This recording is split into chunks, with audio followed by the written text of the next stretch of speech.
Hey guys, happy Thursday. Welcome to the first rendition of 12 Days of Christmas with Scott Peterson. We're starring Scott Peterson, one of the most talked about cases in the last 15 years. But before we get into Scott Peterson, there's a couple of other things that I want to tell you guys. Huge for me. I can't even believe that I didn't see it for 2 years, but today, Ali asked me to look up something, or she was trying to find something, so I decided to look it up. And what did I find? This article from Rolling Stone. And I was reading it because it was about making a murderer. And the third paragraph, I'm like, wait a second. They're talking about me. That was my video. And I clicked on the link that said YouTube vlogger. And yeah, it linked to my video. I was like, oh my God, I was in Rolling Stone and didn't even know it for 2 years. So yeah, I was really excited. The only bad part is that it's linked to an article that says conspiracy theories, and we all know how I just love being associated with a conspiracy theory. But the fact that I had an article that they actually wrote about my video in a Rolling Stone article, I'm like psyched. I am totally getting this thing framed, and I can't believe I didn't know about it for 2 years. Now, on the flip side, I can't take credit for a lot of the things that I said in the video because I owe that to Lynn Johnson, who did most of the actual research, and then I put it all together with her. So I have to give her just as much credit. But the fact that I got my video, someone noticed it from Rolling Stone and actually wrote about it. So that is like awesome. I'll link the article below if you're not on Facebook or you're not on Twitter, because I posted it everywhere. If you're not on those two things, what the video was about, though, is Carmen Bootwell. And it was before, like, everyone started talking about her. Me and Lynn were, like, the first people to talk about her at all. And it's interesting, too, because even in the Rolling Stone article, they said it may not be so conspiracy after all. And then what do we find out 2 years later? Zellner's looking to test the bones or ashes of Carmen. So we may not have been so far off. We won't know. Probably may know on the 20th. But I'm going to link it below. I'm also going to link the video below. And don't mind my hair then. And my bad camera. I can't even believe how far my camera's come since then. But yeah, I'm like totally psyched that holy shit. So that's my big news. I'm so excited about it.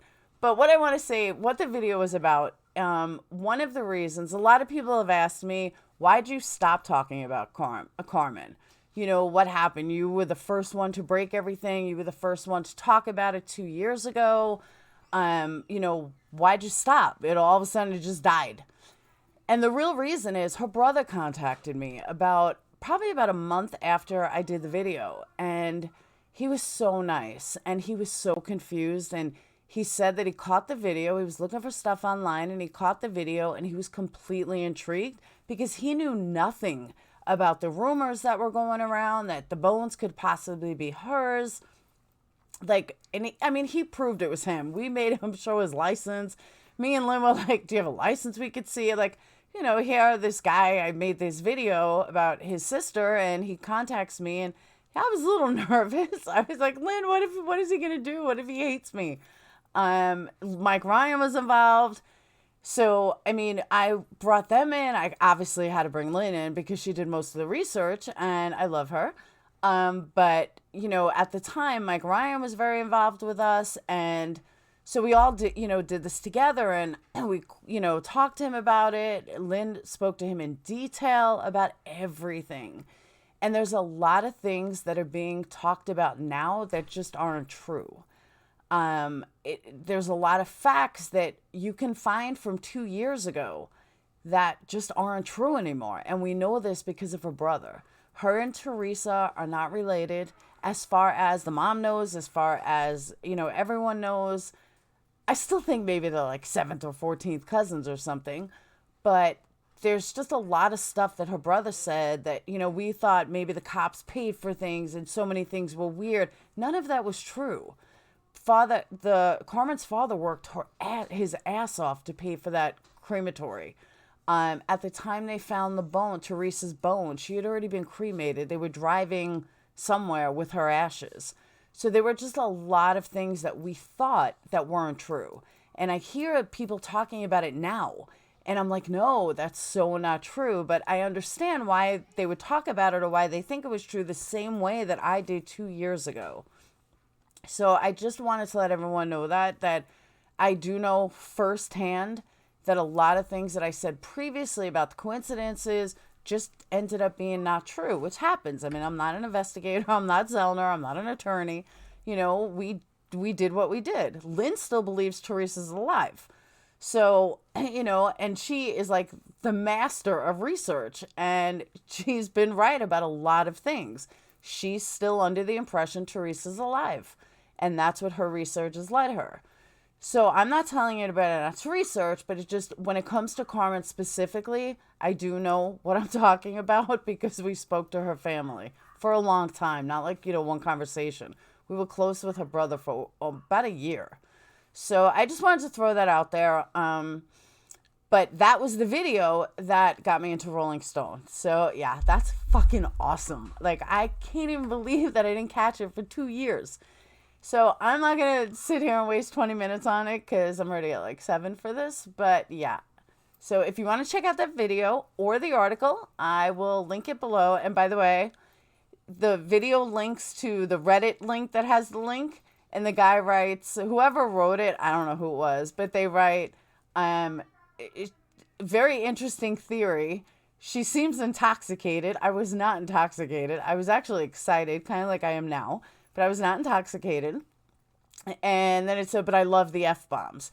Well, we know I haven't stopped doing that, although I'm getting better. So I will definitely leave links for both. And I just think it's awesome. Absolutely awesome. So moving on, let's talk about 12 Days of Christmas. Oh, by the way, I am only 180 subscribers away from hitting 5,000. So you guys know what you got to do. You got to hit subscribe. Make sure you hit subscribe. I am doing video 12 days in a row.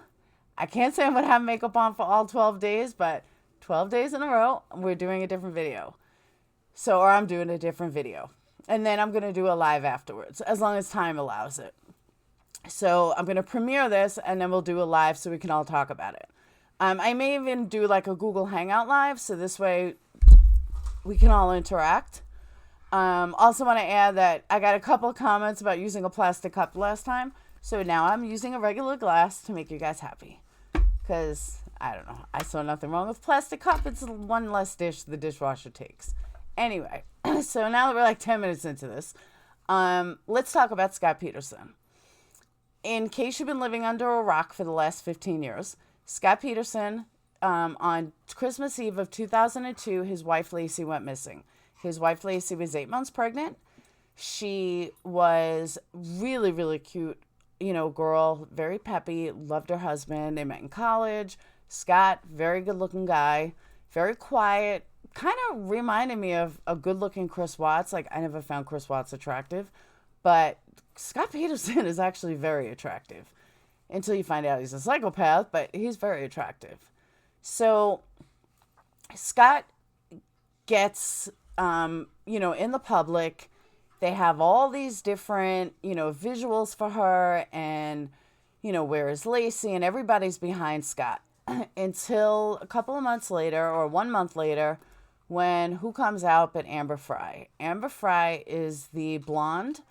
I would not call her a bombshell by any which way, shape, or form, but she is the blonde that comes forward and says, Scott was having an affair with me. And Scott is my boyfriend, per se. Now, what's interesting to me is, how did she never watch the news? How did she never see one fucking news report that showed him on? I don't care if she had a child. If she had a child, you watch the news. I mean, you're only like adulthood away from your child. So the fact that she claims she never watched it, I don't believe. But she claims she doesn't, that she didn't. But he was calling her. He called her on New Year's Eve. I'm not going to get into too many details of the actual case because, I mean, we all know what they are. So I'm just giving you a, mull over. So fast forward to the 25th. I think it was Christmas morning. I may have my dates. So I know she disappeared on the 24th. But the 25th, I believe, all these news reporters were sitting at the house. All these news reporters were there.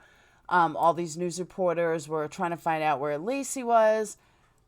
I want to say it was Christmas morning. But everyone keeps talking about the 24th, but she didn't disappear till the 24th. So I'm not really sure. Or maybe it was the 23rd. I don't know, whatever. But it was right around Christmas Eve. Or maybe the day before Christmas Eve. I don't know. But there was a news reporter. This is what have always made me say that the cops lied. And don't get me wrong. I'm not saying that he's guilty or innocent. I still can't decide if he's guilty or innocent. And it really comes down to who do you believe based on what side you're listening to. I find that with, what's her name? Darlie Rotier. She's the same way. If you listen to guilters, guilty as sin. If you listen to truthers, they all make sense too. Same thing with Dan Holtzclaw. I started reading about that case. It's the same thing.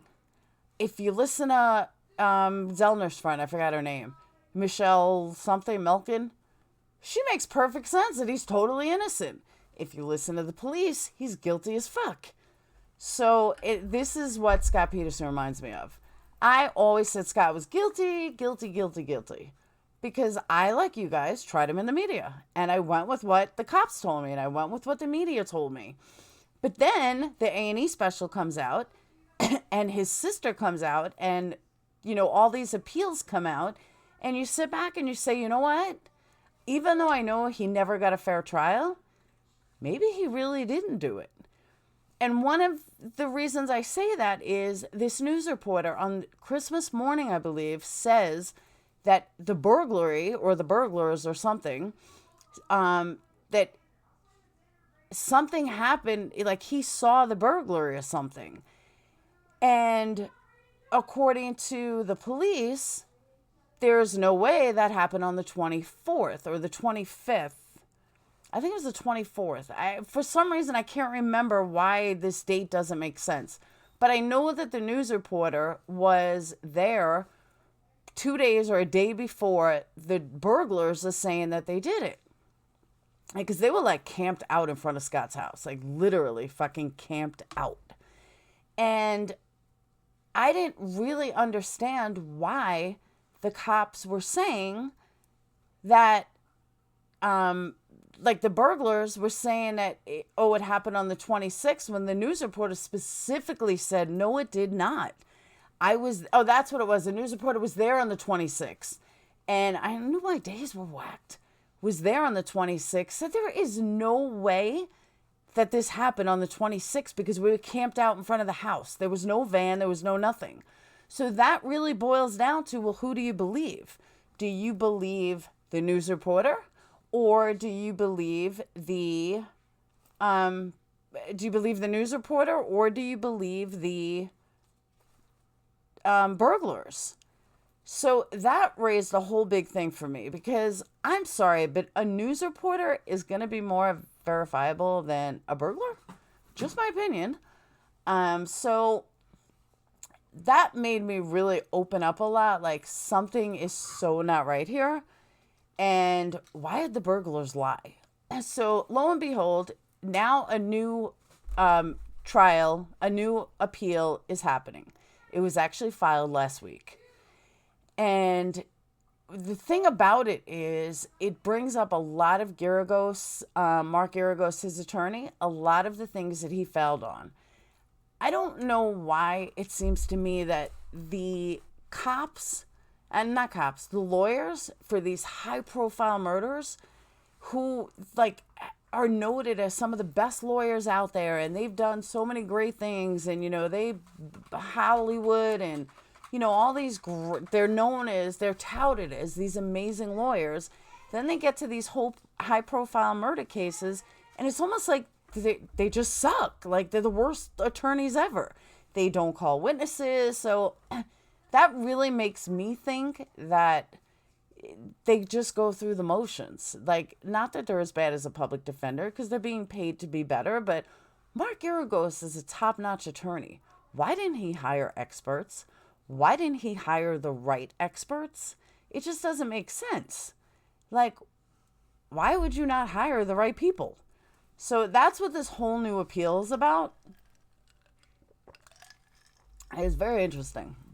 So because I wasn't fully prepared for this video because I had to do something with my daughter, I'm kind of stealing some of the highlights in it from a news article. So sue me, at least I admit it.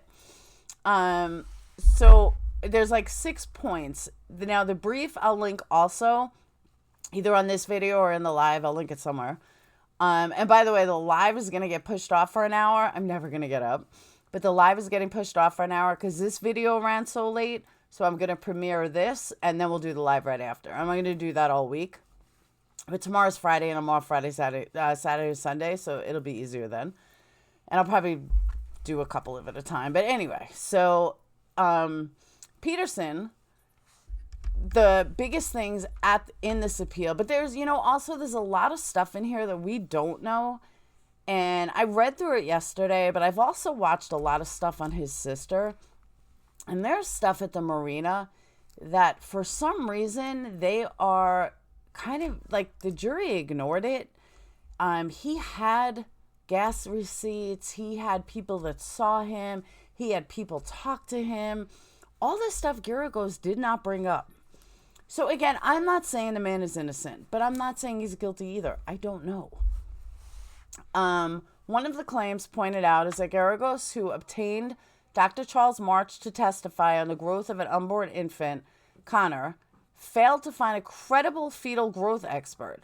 Dr. March, according to the brief, is a fertility expert and not suitable to be an expert on fetal development. One would think Mark Geragos, as high as he is, would know that. Just saying. Failure to call body in water expert.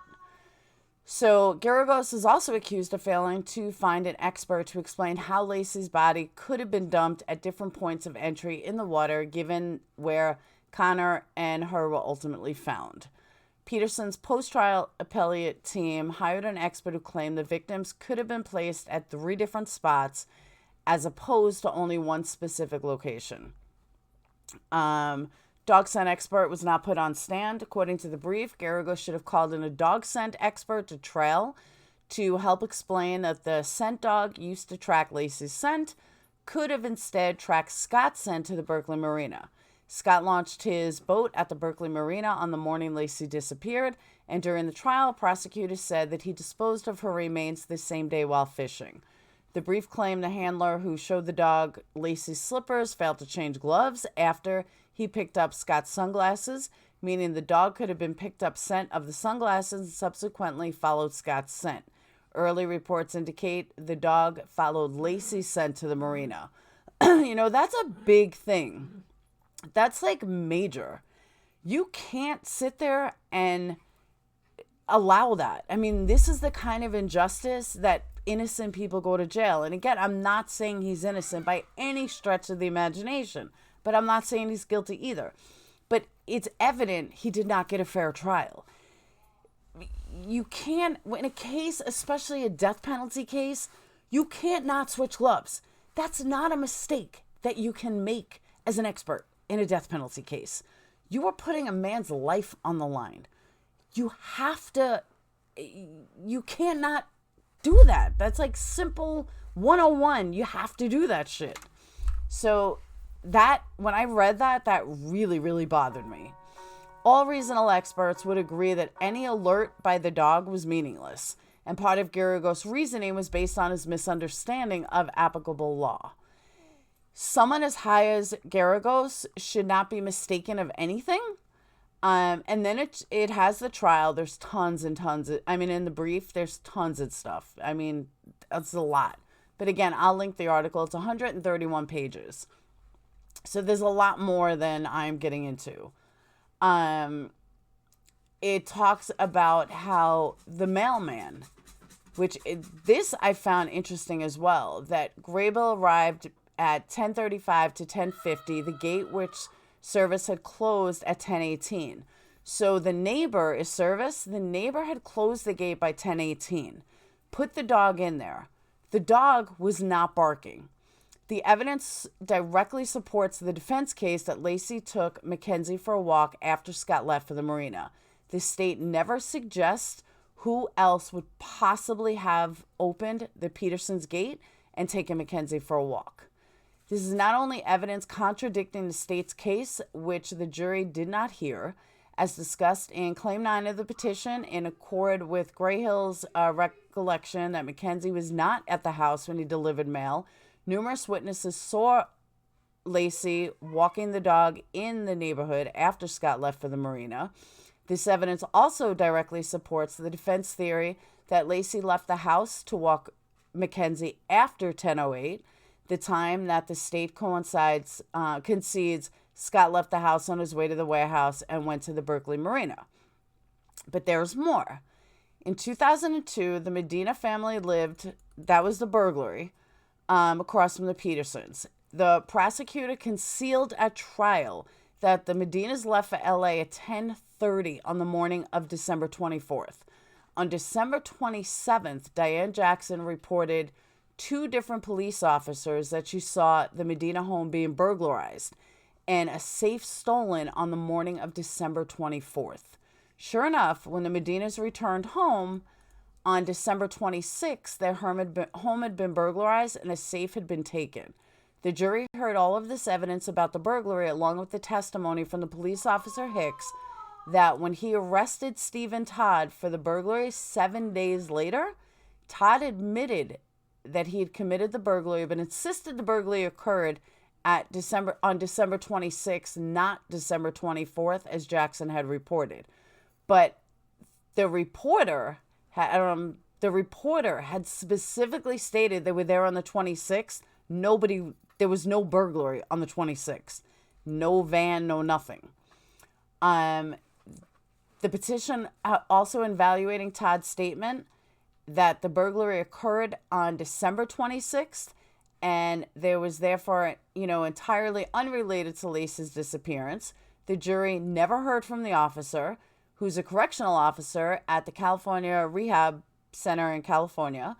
In January of 2003, only weeks after Lacey's disappearance, the officer Aponte monitored a telephone conversation between an inmate between Sean Tembrick and his brother Adam. Adam was a friend of burglar Stephen Todd during the conversation. Adam revealed that Todd confessed Lacey witnessed him breaking in. Since the Medinas left their home at 10:30 on December 24th, after Scott had already left the marina, Todd's confession directly supports the defense theory that Lacey was alive when Scott left the marina. So this is all the kind of stuff that's in the motion. I could literally sit here and read it, but it would take like 4 hours. I know some of you might like that, but most of you would not want to hear my voice for 4 hours. So that part of it has always stuck out with me in the case, and that's something that has not changed since 2002 because, like I said, I just believe that reporter. And when I heard that all this evidence that the jury never heard, I mean, this is pretty major. A burglar is telling his brother that Lacey saw him. Well, guess what? We know he didn't see him on the 26th. That right there, it doesn't take a genius to say that, guess what? If Lacey saw him, he probably killed her. The police then made him change a story or threatened him or something because they had already honed in on Scott. You hear stuff like that and you're like, you know what? Maybe he really didn't do it. And especially, why would a burglar say she saw me break in? That means he had to be alive. She had to be alive when he left. Because, like I said, whether the burglary took place on the 24th or 26th, if Lacey saw him leave, she was alive. So, yeah, it's really, really, really interesting. I know there's a lot of comparisons that people have made about Scott Peterson and Chris Watts. But on the other side of it, Greg Garagos, I heard in an interview, is making a lot of references between Making a Murderer and Scott Peterson. And he was saying this stuff before the A&E special, and then Aaron Keller was on, and Aaron Keller actually lost a lot of his material from the Scott Peterson trial. Not a very good journalist. But just really interesting.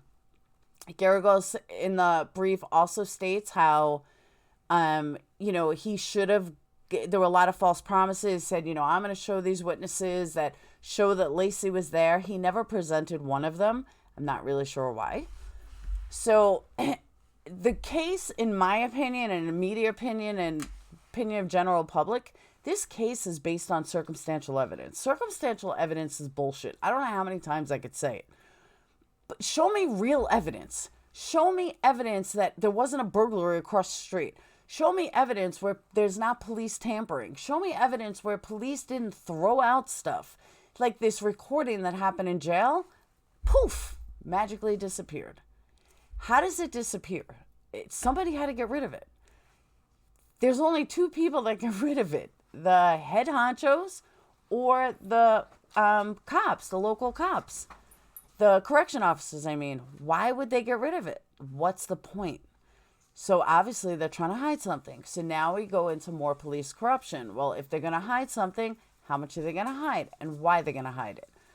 So if you don't want something to happen, or you're afraid that that he may not get out, or he may get out, the guy still deserves a fair trial. And what that juror did, how he was hung anyway. And speaking of the judge, fucking judge had a media camera going to the outside. Like, who does that? So, I mean, even Garagos, I believe, thought he was guilty. Absolutely did good fight for the money he got paid, but I think he thought he was guilty, or he should have fought harder. I don't know why I can't talk. Should have fought way harder. So that was 12 Days of Christmas, Scott Peterson, part 1. I'm going to upload this. I'm going to change the hour to go live. So I'm going to premiere this in 15 minutes. And because, we can't do a live session if you guys don't see the video. So I know, nothing too earth-shattering, but at least there was new stuff to come up. And I honestly, I don't know if he's guilty or innocent. I think that there is enough stuff to warrant he might be guilty. There's enough stuff to warrant he's innocent. Before I cut this, though, Amber Fry, I never liked her. I think she's weird. I think that she made plenty of money off this case, with her book sales and her TV movies and everything else. And she's still presenting. I don't know. She's always come across as weird to me. So with that said, I'm going to cut this now so I can get this uploaded, and make sure you subscribe. Like I said, we're 180 away from 5,000, and we're going to do a gift card at 5,000, but you have to be a subscriber. And tomorrow night's going to be Joan Benet Ramsey, which I've tried to be more prepared. I don't think I have anything going on tomorrow. So I will see you guys in about an hour. So I'm going to move it to 10:15 instead of 9:15 so I can premiere this. Make sure you subscribe. Make sure you check out my other videos. Definitely check out my Rolling Stone article. I still can't get over it. Oh my God, that's so awesome. So I know you guys don't think it's big exciting, but I'm not PewDiePie. I'm not some huge YouTuber, just a small little YouTuber. And to get noticed is just wow. So with that said, I hope you guys have a fantastic night. I hope you guys liked glass instead of plastic cup. And yeah, it's my Crystal Light. I drink it every night. And that's it. All right. So I hope you guys have a great night. And I will see you in 1 hour for a live session to discuss the Scott Peterson case and your thoughts on it. All right. Peace out.